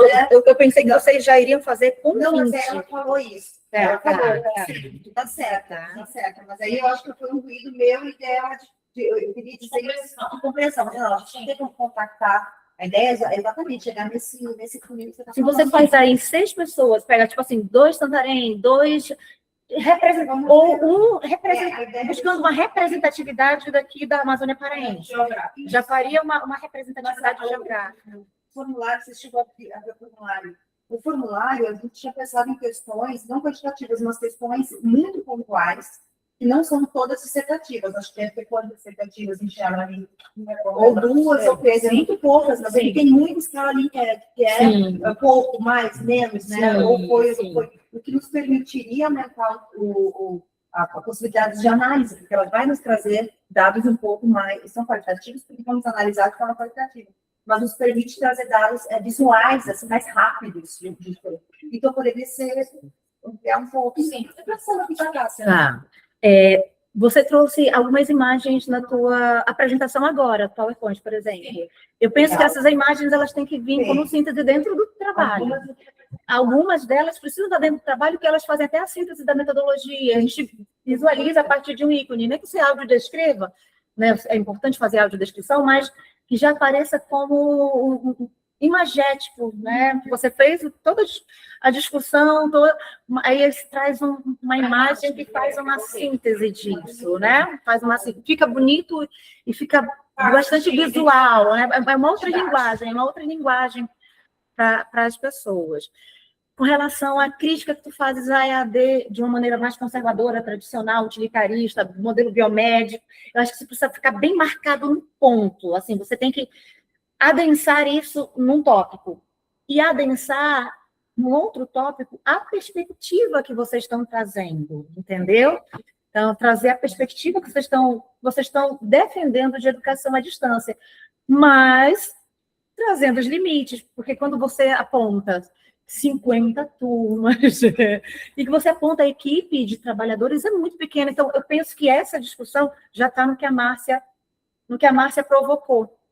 Então, assim, eu fico, meu Deus do céu, tudo isso de gente para uma equipe extremamente reduzida. Descrever um pouco mais o que cada um da equipe desenvolve, está dentro do texto, tá? Aqui, uma escrita mais viva, é você realmente está com a gente numa escrita viva, a Michela aparecendo, Michela analisando, Michela se posicionando, tá?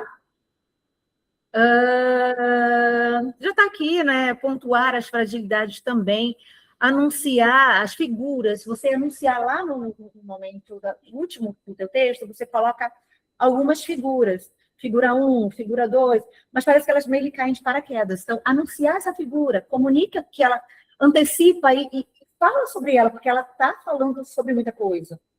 Ela, por si só, não dá conta do leitor entender o que ela está comunicando. Tá? E a dupla exclusão, tu falaste aqui de uma dupla exclusão. Me parece ser uma categoria teórica que tu está trazendo na tua dissertação. Não sei. Me parece ser uma categoria que tu pode desenvolver, né? Eu ainda não tinha escutado. Eu também não. Eu ainda não tinha escutado ninguém falar sobre dupla exclusão. Né? Dupla exclusão. Só que isso surgiu a partir das especificidades.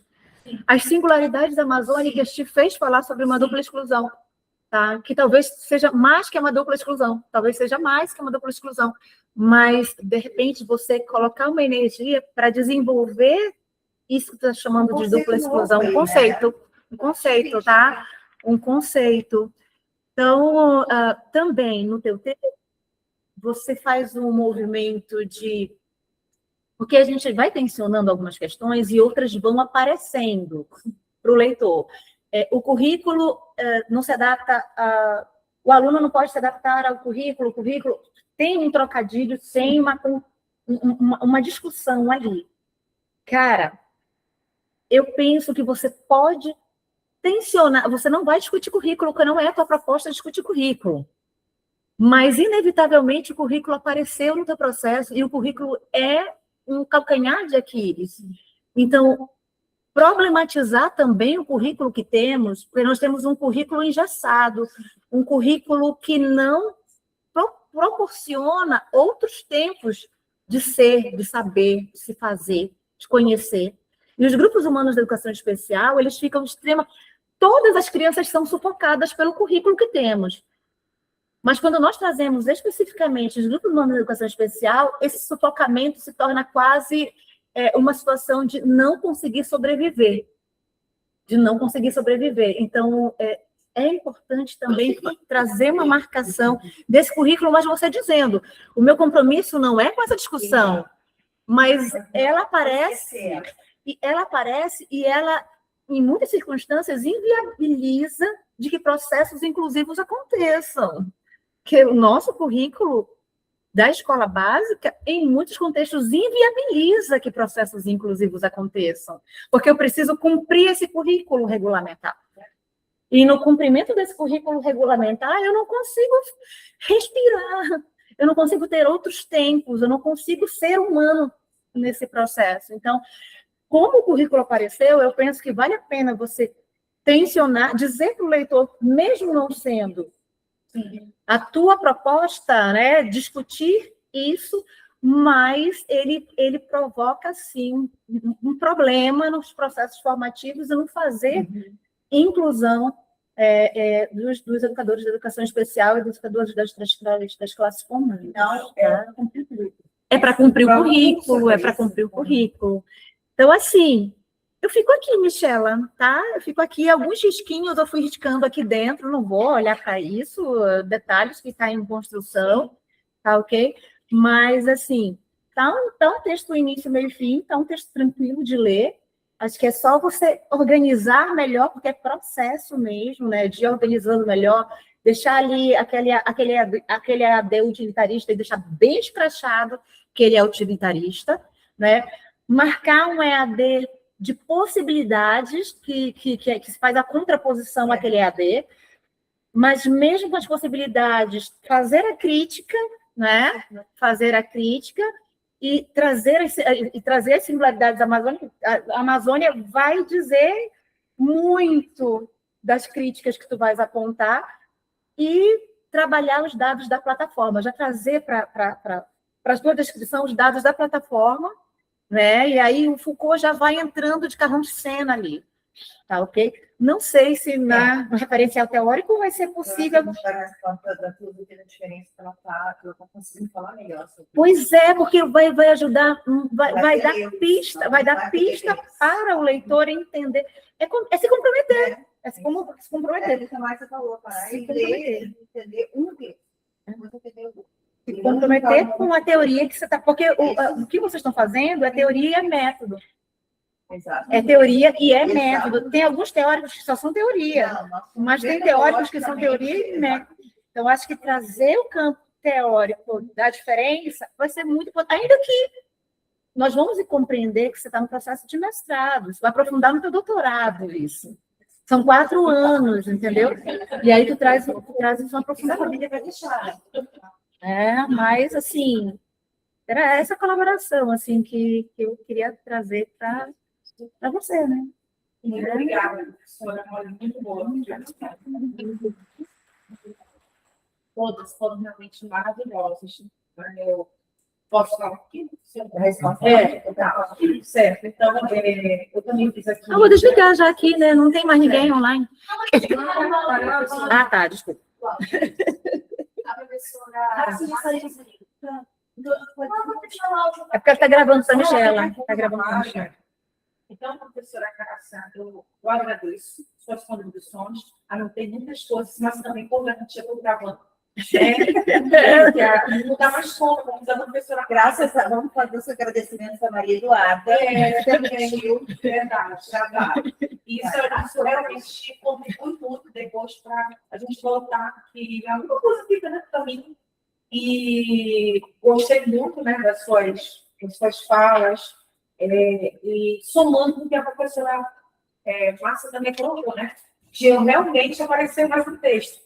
E isso é um processo de construção, né? Um processo que a cada da pré-qual para cá, eu venho avaliando, eu senti que eu dei, né, eu fui subir um pouco na escada, né? Assim, deu um degrau.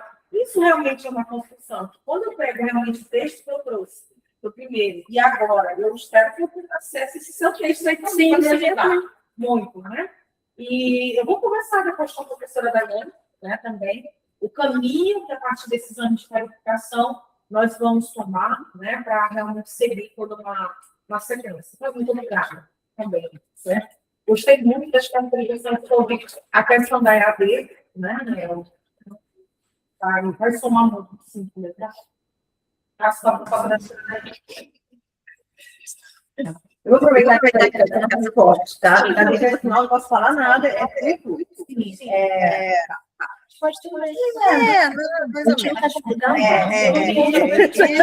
Nós estamos no Brasil, graças a Deus. Já tem uma outra negociação esperando a vez. Tá. Deixa eu só falar uma coisa aqui para a Michela colocar e falar do trabalho,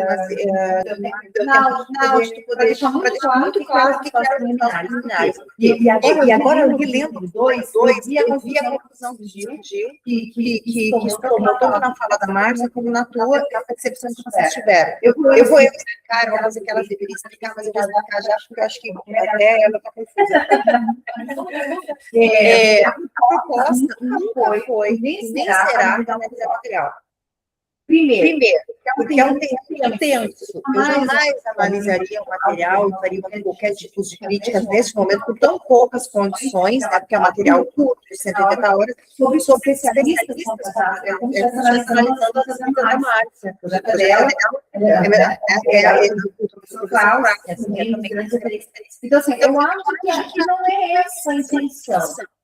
E o objetivo 2 é o seguinte: analisar as contribuições, o objetivo dá a impressão que é isso. Analisar as contribuições dos materiais didáticos e as atividades propostas para a compreensão e a prática da educação especial na perspectiva inclusiva. A ideia é analisar a perspectiva dos professores sobre o material. Aí que está o erro, nossa, tanto entendeu? Sim. Aí que está. Então, por que aquelas análises exatamente? Quando aquelas análises preliminares aparecem no trabalho dela extremamente e estritamente descritivas e não analíticas, por isso não colocamos Foucault, por isso não falamos, porque aquilo ali, na verdade, não é análise. O que é aquilo é materialidade para pensar esse segundo objetivo. Ou seja, como que eu vou falar com o professor e saber qual botar no meu trabalho, qual a tua percepção sobre o material, se eu não tenho a descrição do material no trabalho?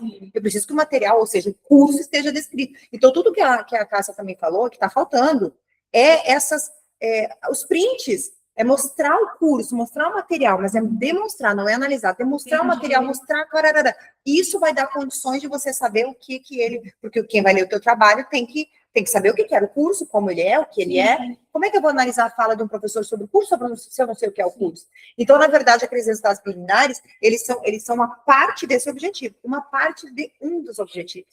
E aí eu pedi muito para a Michela, lembra, Michela, na nossa orelha? Falei, não esquece de deixar claro, porque senão ainda dá a impressão de que tu vai analisar. E eu não me colocaria nesse lugar de Daiane analisar eles lá, né? Uma proposta do MEC, não faria isso. Né? Eu e Michela decidimos que não faríamos. A Márcia queria. Mas eu acho que é interessante, porque... Mas é que não daria, mas daí o trabalho teria que ser só isso.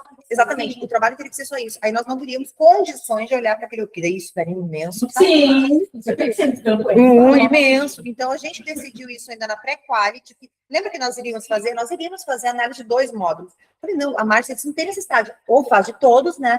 E depois a gente recuou, queremos fazer, eu não quis. De fato, quanto orientadora, eu falei para a Michela, é um campo espinhoso ainda.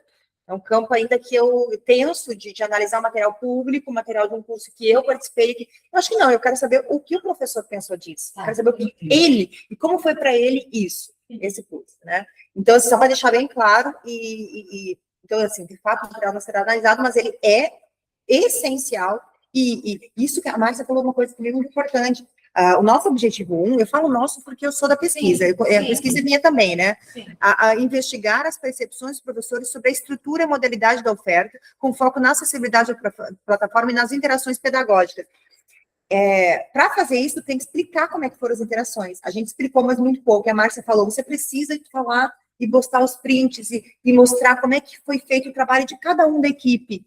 Né? Explicar o trabalho de cada um da equipe, daquele que era o tutor, daquele que era como que cada um funcionava, para deixar para a gente poder depois fazer as comparações analíticas. O professor vai dizer, mas nunca teve aula, encontros, não sei o quê. A gente vai dizer, mas teve, houveram. Então, assim, o problema é que esse professor é que não. E por que ele não participou? Porque perdeu, porque não acompanhou, porque não recebeu, porque não. Né? É isso que a gente está querendo saber, né? É isso que a gente vai querer. Tá? Senão a gente não tem como fazer as análises sem ter a materialidade das comparações. Mas é isso. Podemos ir encerrando, então? Então tá. Então eu vou encerrar, vou passar de novo para a Michela, tu pode encerrar, quer responder, falar um pouco mais sobre a pesquisa, fazer os agradecimentos, fazer tudo e comeremos. Vamos ao banheiro. Ali nessa bolsa verde, Cris. Então, confesso para vocês, professora Daiane, que me senti agora nessa apresentação um pouquinho mais leve, ela passou muito isso.